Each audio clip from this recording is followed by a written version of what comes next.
अनेक्सिमेंडर प्राचीन यूनान के मिलेटस का एक प्रेरणादायक दार्शनिक थे जिन्होंने भौगोलिक चिंतन को नए आयाम दिए। उनके दृष्टिकोण ने न केवल भौगोलिक जानकारी को सुसंगत बनाया बल्कि इसे तार्किक और वैज्ञानिक आधारों पर स्थापित किया।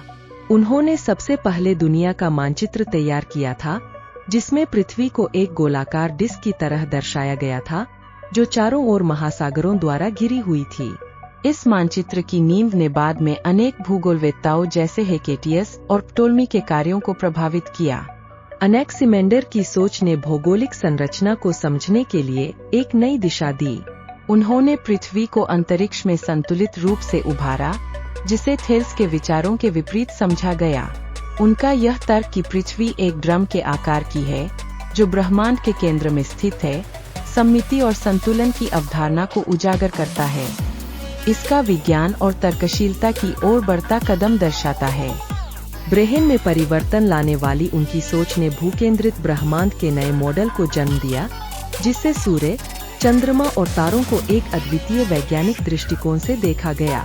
उनका यह विचार कि ये प्राकृतिक पिंड गोलाकार राहों में चलते हैं, पुरातन पौराणिक कथाओं से वैज्ञानिक भूगोल की ओर एक स्पष्ट परिवर्तन का संकेत देता है। अनेक्सिमेंडर ने अपेरो का सिद्धांत पेश किया, जिसे उन्होंने सभी चीजों की उत्पत्ति के रूप में बारीकी से समझाया।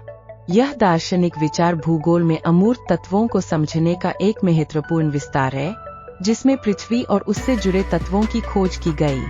इसी तरह उनके विचारों ने पर्यावरण और मानव जीवन के बीच के संबंधों को दर्शाते हुए पर्यावरण निर्धारणवाद की नींव रखी।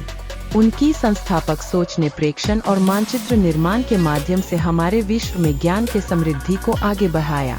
तार्किकता और अनुभवजन्यता का मिश्रण उनके कार्यों में स्पष्ट था, जिसने बाद के विद्वानों को प्रेरित किया। अनेक्सिमेंडर का योगदान केवल दार्शनिकता तक सीमित नहीं था।